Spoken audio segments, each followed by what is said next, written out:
everyone, welcome back. I'm in my car again. It's a beautiful sunny day. So, kind of like with Dean Koontz just a little bit ago, I've got a spooky book to talk about today. Today I have The Girl in the Lake. This is one that I finished at the very end of last month.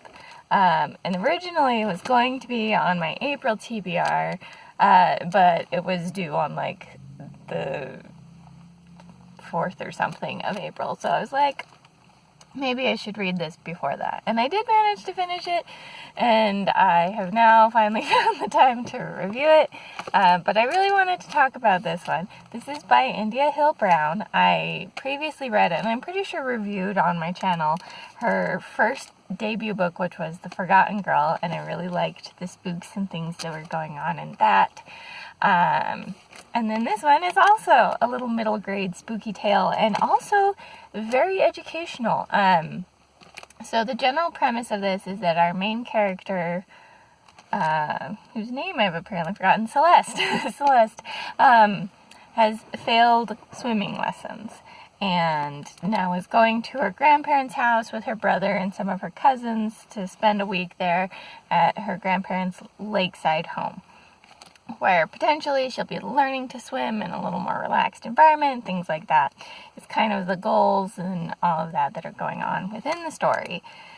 But beyond that, something that I found educational, maybe other people who have studied a little bit more of it would be aware of it. But the history that goes into her not swimming and just black people in general not swimming has to do with like segregation and all that time, and how there were like colored pools versus white pools, and then the white pools would get like funding and things versus the colored ones not.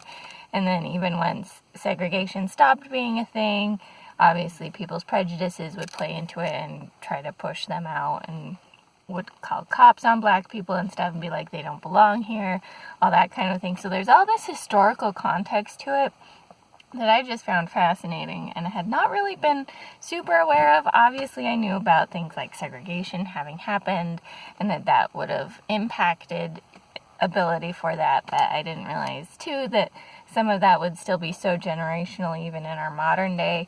There's an author note at the end where she talks about how she still doesn't know how to swim and had a similar experience to Celeste when she was learning how to swim. So it was just a fascinating read just from that regard. But I also do really like the spooks that are within the story. The grandparents have all those grandkids there and they're just having kind of a good time. But then Celeste starts seeing some spooky things going on, and they keep vaguely referencing this great Aunt Ellie, but then not really talking about her, and it's clear that her grandparents are hiding something about her.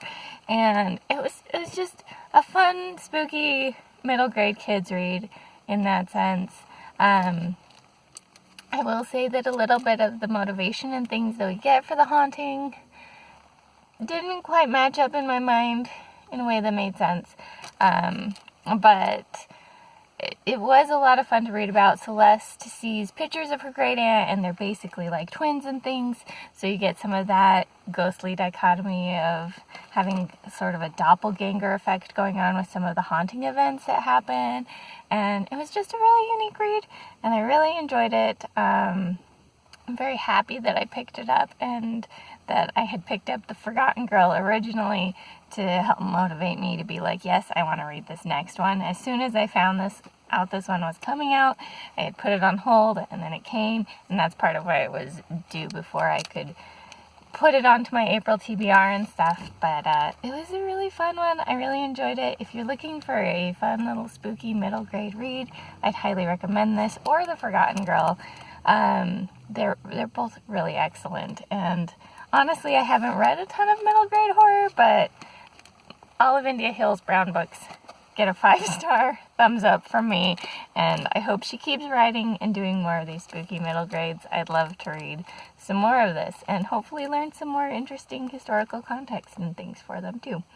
But if you have any spooky middle grade recommendations or happen to have read any of India Hill Brown's books and want to talk about them as well, feel free to share your thoughts, comments, all that kind of thing down below. But I think that's all I've got for now. This is the Umla Harper signing out.